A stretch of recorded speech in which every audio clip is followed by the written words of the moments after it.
Shalom The Warriors, dalam program Life Healthy for God Glory ini akan membahas seputar dunia kesehatan. Membicarakan gaya, pola hidup yang sehat yang dipadukan dengan kebenaran Alkitab. Pastinya memberkati kita dengan ilmu pengetahuan lebih lagi. Jadi, saksikan terus, jangan sampai kelewatan. Dan juga jangan lupa untuk like, subscribe, dan juga berikan komentar atas tanggapan kalian di bawah ini. Kalau mau bertanya juga boleh langsung ditulis di dalam kolom komentar. Bapak Ibu Saudara yang mau memberikan dukungan kepada pelayanan kami ini juga bisa disalurkan ke rekening di kolom deskripsi di bawah ini. Yuk kita saksikan.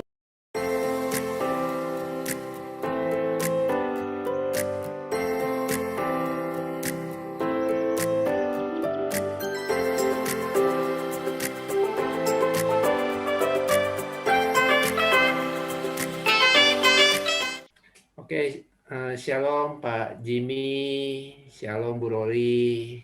Shalom. Kembali kita bertemu dalam program Life Healthy for God's Glory. Udah 1 minggu ya, kita udah nggak ketemu, kita ngebahas lanjutan dari minggu lalu nih ya Pak ya, Jimmy. Ya. Mengenai COVID. Nah, silakan untuk kelanjutannya Pak Jimmy. Baik, shalom semuanya. Hari ini kita akan membahas tentang obesitas dan komplikasi terhadap COVID. Sebelumnya mari kita baca ayat firman Tuhan di 1 Korintus pasal 6 ayat 19. Atau tidak tahukah kamu bahwa tubuhmu adalah bait Roh Kudus yang diam di dalam kamu? Roh Kudus yang kamu peroleh dari Allah dan bahwa kamu bukan milik kamu sendiri.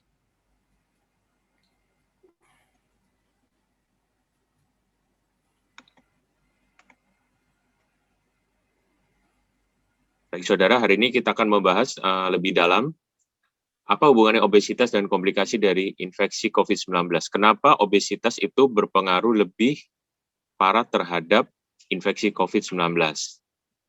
Karena terjadi peningkatan ACE, yaitu angiotensin converting enzyme 2, yang terjadi di jaringan adiposa atau jaringan ikat yang terdiri dari sel lemak daripada di jaringan paru-paru. Nah, enzim ini juga menempel pada permukaan luar atau membran sel-sel di beberapa organ, seperti di arteri, jantung, ginjal, dan usus. Nah, peran ACE2 ini apa? Ya, perannya sebagai reseptor atau pintu masuk bagi virus COVID-19. Nah, untuk lebih jelasnya, kita bisa lihat di gambar sebelah kanan ini. Ya, di sini adalah human cell atau sel tubuh kita. Nah, ACE2 itu ada di sini. Angiotensin converting enzyme 2. Nah, semakin orang gemuk, maka AC2 ini semakin banyak, saudara. Ya. Nah, kita lihat ya capitan ini. Nah, inilah yang dimaksud apa? Dia akan menempel pada permukaan luar beberapa organ ini, dan dia akan menangkap ini virus COVID-19 ini ya, saudara.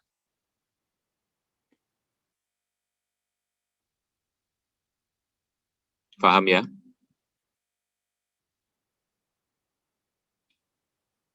Nah, inilah bentuk dari virus tersebut. Kita sudah belajar ya beberapa minggu lalu. Ini adalah reseptor ACE2 ini.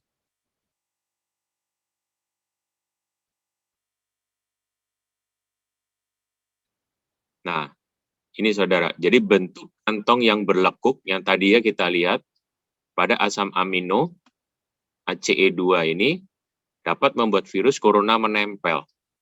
Kita lihat di diagram ini ya.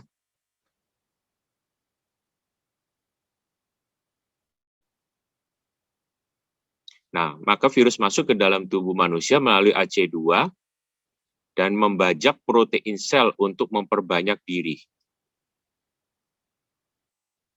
Jadi sangat berhubungan ya kan antara obesitas dan komplikasi dari infeksi COVID-19.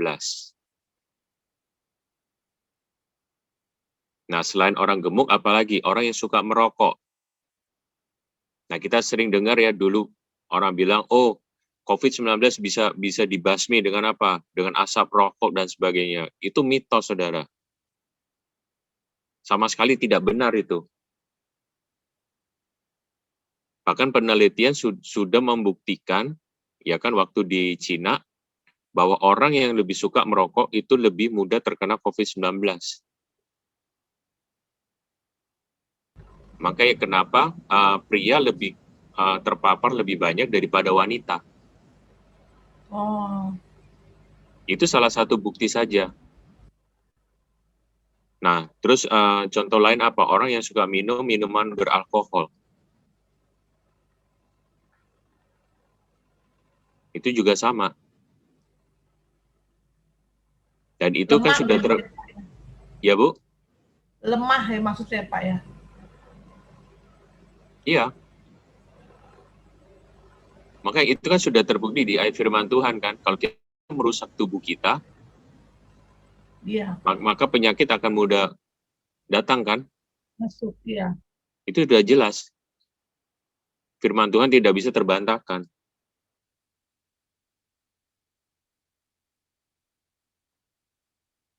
Nah, hari ini kita belajar secara ilmiahnya bagaimana.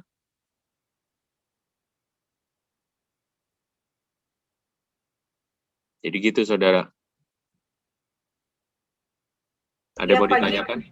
Ya, Pak Jim itu masih belum ini ya, tapi tadi kan Bapak pemaparan dulu, nggak apa-apa ya Pak? Ya, nggak apa-apa, Bu. AC2 itu di sini yang mana sih Pak? Di ini, Bu. Ini kan sel tubuh. Human cell. Ya, human cell kan? Ya, human Sel cell. tubuh kita. Nah, enzim ini, ya kan, terdapat di mana? Di arteri, jantung, ginjal, dan usus.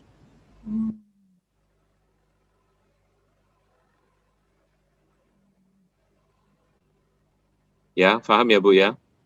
Iya, iya. Jadi gitu, Bu. Nah, makanya peningkatan ACE2 ini, ya poin pertama, ini terjadi di jaringan adiposa atau jaringan ikat yang terdiri dari sel lemak. Jadi orang kalau gemuk, ACE2-nya semakin banyak. Semakin banyak, iya. Nah, itu. Maka mempermudah kan? Ya, Jimmy ya? Ya, Pak? Sudah pasti orang gemuk ACE2-nya pasti banyak. Lebih banyak, iya. Tapi kalau dia tadinya gemuk, terus dia tiba-tiba diet gitu, akan berkurang ya Pak? Ya dengan sendirinya, Bu. Kalau kan ada peningkatan, ya kan terjadi pada jaringan ini kan ikan yang terdiri dari sel lemak, maka kalau sel lemaknya berkurang, ya ACE2-nya berkurang. Oke, iya. Makanya kita lihat kasus di India kan, rata orang yang mudah terpapar kan badannya besar-besar. Nah, di sini saya tidak mendiskreditkan ya, atau kalau gemuk ini jangan. Bukan itu maksud saya. Iya. Jadi maksud saya di sini adalah apa? Yuk kita apa? Turunkan berat badan kita. Kalau kita ya kan merasa udah terlalu gemuk atau obesitas. Selama kita hidup, Tuhan masih memberikan kita kesempatan. Betul? Untuk memperbaiki diri kita kan? Baik rohani maupun jasmani kita. Ya.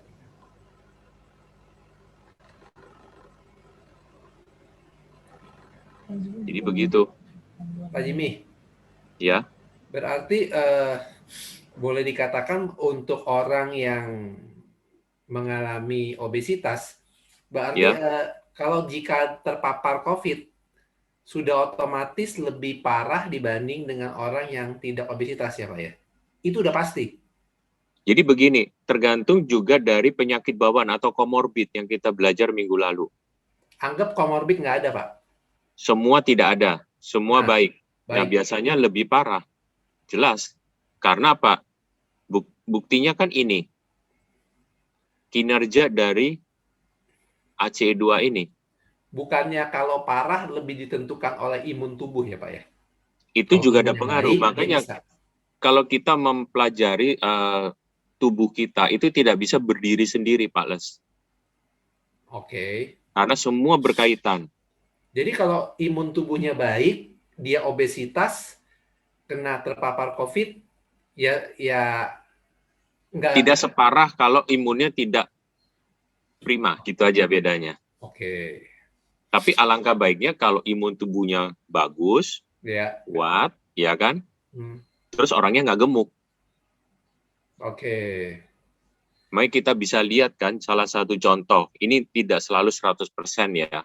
Kita lihat ya para atlet kalau terpapar COVID, rata kan mereka cepat pulih. Ya. Betul ya? Nah itu juga salah satu bukti. Imun tubuhnya kuat, ya kan? Terus orangnya nggak gemuk. Nah, kalau bicara mitos nih Pak. Ya.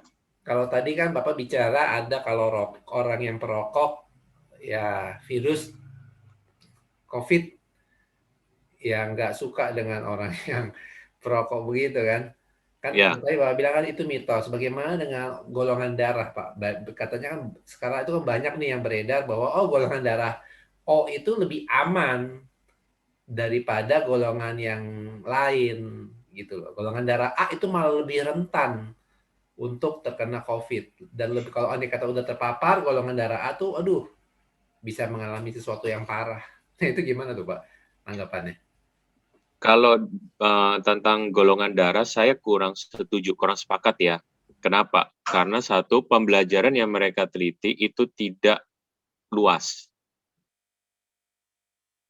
Terus kedua, ya kan, untuk golongan darah O katanya kan paling kuat kan, benar kan? Paling kebal. Nah, namun mereka meneliti itu hanya sekian persen saja. Tidak sampai 40, 50, bahkan 70%. Oke. Kalau nggak salah itu sekitar 16 atau 19% saja. Nah, itu kan dilakukan studi hanya beberapa orang saja, sampling. Sampling, ya. Betul kan? Sampling kan tidak bisa membuktikan secara konkret. Yes. Dan buktinya juga golongan darah O juga terpapar kan, betul nggak? Ya, Ya kan? pasti. Nah, kalau misalnya terpapar seperti begitu kan, itu kan tidak membuktikan secara konkret juga, betul nggak? Gitu. Ya. Gitu.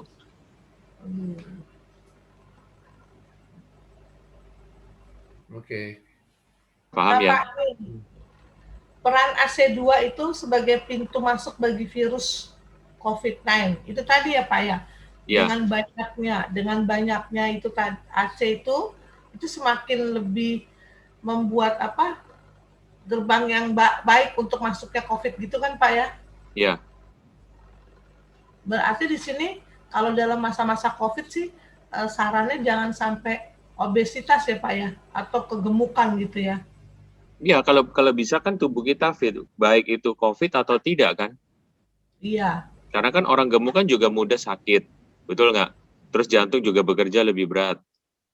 Iya. Tapi biar nih para pendengar daripada program ini, ya alangkah lebih baiknya sih menurunkan berat badan kalau sampai badannya udah terlalu over gitu kan Pak. Ya.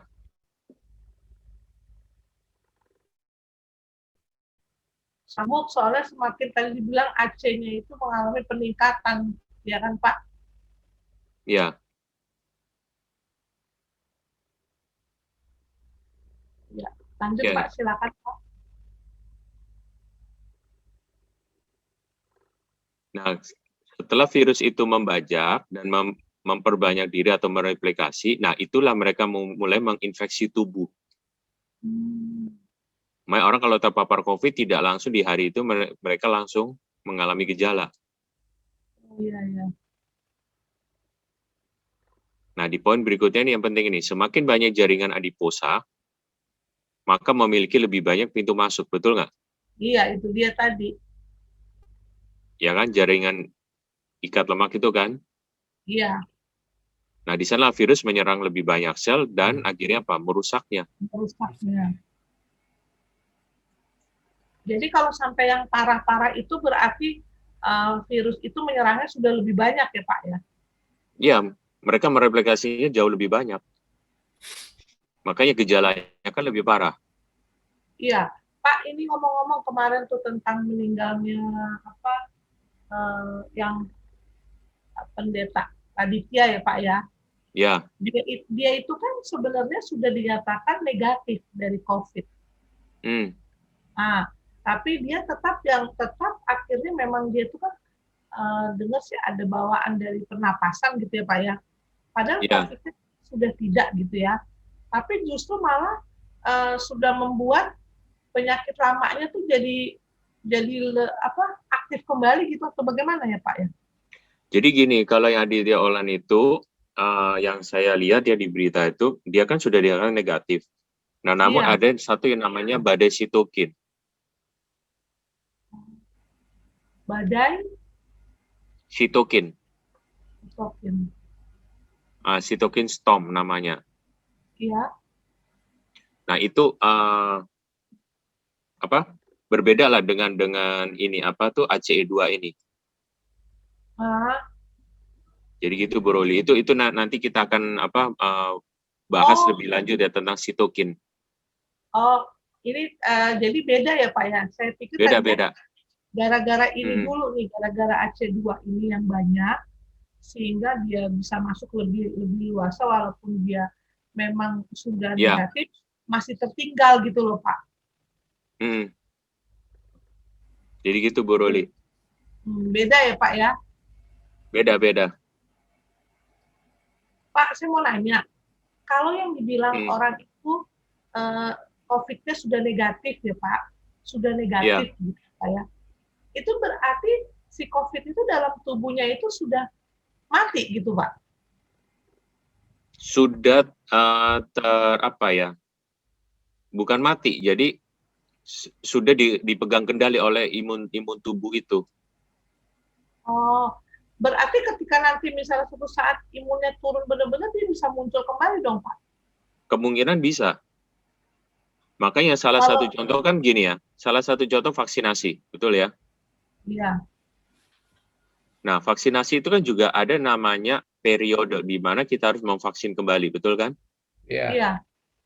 Nah, WHO kan sempat mengeluarkan satu statement bahwa kan antara 6 bulan sampai 12 bulan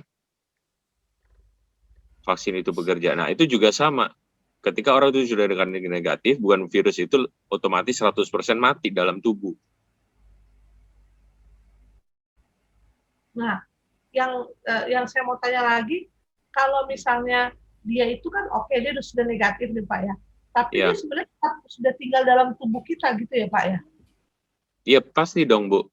Nah, berarti kalau misalnya sampai terkena lagi, tanpa perlu tertular dari orang lain lagi dong Pak. Kalau memang misalnya tubuhnya dia lemah, dia bisa ada kembali gitu tanpa tertular. Kan kita sudah melihat beberapa kasus ya Bu ya, seperti siapa itu public figure kan, mereka mengalami kan COVID yang kedua.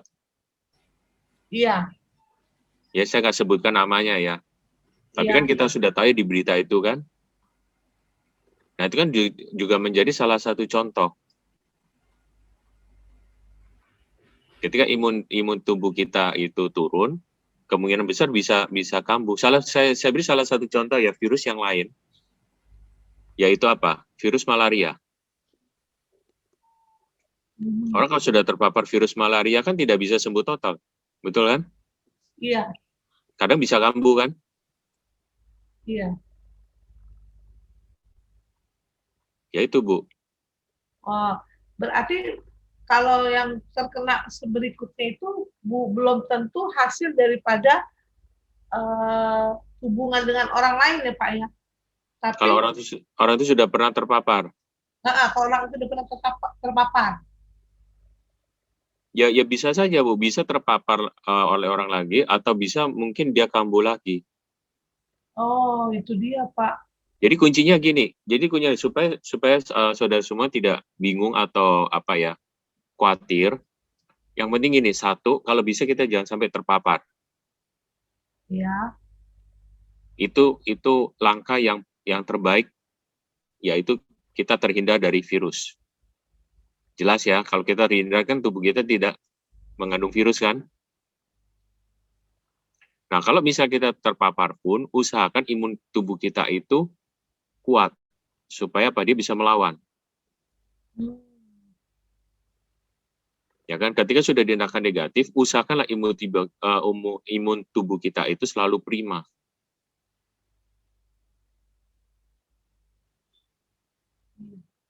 Sama seperti virus influenza kan? Iya, seperti kayak pilek gitu kan Pak ya. Oh Itu iya, kan akan tidak kambuh lagi ya Pak, walaupun iya itu tidak kan virus tertular oleh influenza, orang. benar. Iya, Banyak virus-virus lain kan, virus herpes, contoh.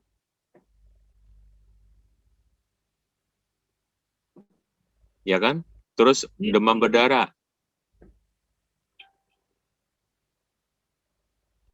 Kan semua itu kan nggak ada obatnya semua. Betul kan? iya,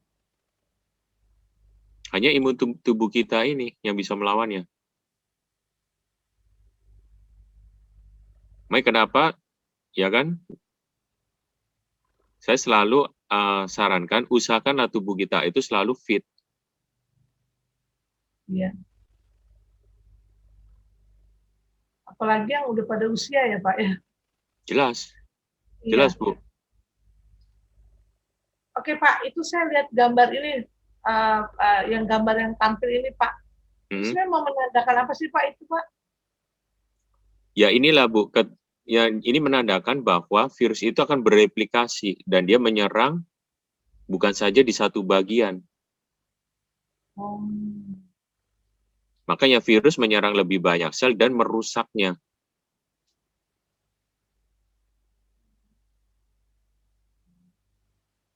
Kan kita sudah belajar ya minggu lalu gejala-gejalanya kan banyak sekali. Ada yang ruam kulit, ya iya, kan? Terus ada juga yang diare dan lain-lain kan banyak sekali. iya, iya Pak. Makanya gejala COVID juga tidak berdiri sendiri. Dia disertai dengan batuk kering, karena sakit kepala, demam tinggi, Iya, sesak nafas, iya betul. itu. Iya, Sangat mirip dengan virus influenza kan? iya mirip sekali Pak. Makanya saking miripnya, jadi kita batuk aja takut, pilek aja udah. Maksudnya takut tuh dalam arti kata gini, dari mana ya aku ya tadi ya gini-gini kayak gitu kan. Sebenarnya sih nggak boleh terlalu paranoid kayak begitu gitu ya Pak. Benar. Yang penting kita sudah protokol, kita sudah lakukan gitu kan. Kecuali kalau kita bandel-bandel gitu. Itu Bu. Iya. Ada yang mau ditanyakan lagi? Silakan lanjut Pak. Tahu Pak Lesmana? Pak Jimmy. Ya. Kalau biasanya kan kalau dibilang kalau kayak kita terkena flu, biasanya kan tenggorokan juga kering ya. Ya. Kalau dilihat ciri-ciri COVID pun juga kurang lebih seperti itu ya. Ya. Pak ya. Nah, bagaimana sih kita tahu Pak? Oh ini ternyata flu biasa. Dan itu bukan dari COVID. Oke. Kita sudah tahu ya ciri-cirinya kan batuk kering, demam tinggi, ya kan? Ya. Terus apa lagi? Batuk kering, sesak nafas, ya kan? Nah, demamnya kan juga tinggi sekali itu sampai 38, sekian. Makanya kan virus itu kan juga termasuk dalam golongan apa? SARS kan, virus SARS kan? Benar nggak? Namanya Severe Acute Respiratory Syndrome. Oke. Nah, perbedaannya di sini, ya kan? Salah satunya ya, kalau virus COVID itu sembuhnya lebih lama dan semakin hari semakin parah. Oke.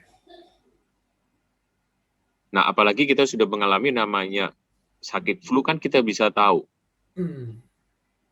Kira-kira ini COVID atau flu biasa.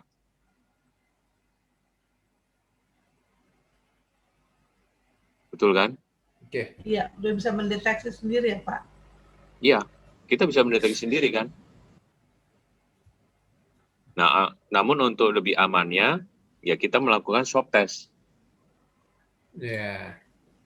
Pokoknya ada ciri-ciri ya flu atau tenggorokan kering lebih baik di swab ya. Ya paling enak di swab, udah paling aman, paling jelas, paling akurat. Pak Jim, sama mengenai vaksin. Ini kan bicara vaksin ini kan vaksinnya terbatas, jumlah penduduknya banyak Ya, untuk saat ini ya. ya. Nah, kalau menurut Bapak, apakah kita yang tinggal di suatu negara harus menerima vaksin? Bagaimana kalau dia nggak dapat vaksin, Pak? Apakah peluangnya itu, walaupun imunnya bagus, peluangnya masih tetap bisa pasti kena, Pak? Nanti entah mungkin di tahun ke-3, tahun ke-4 gitu loh. Dibanding dengan orang yang divaksin. Dan apakah vaksin itu mesti terus-menerus selama kita hidup? Anggap COVID ini menjadi apa ya, sesuatu yang jangka panjang gitu loh, Pak. Oh, Oke, poin yang bagus. Jadi gini ya Pak Les,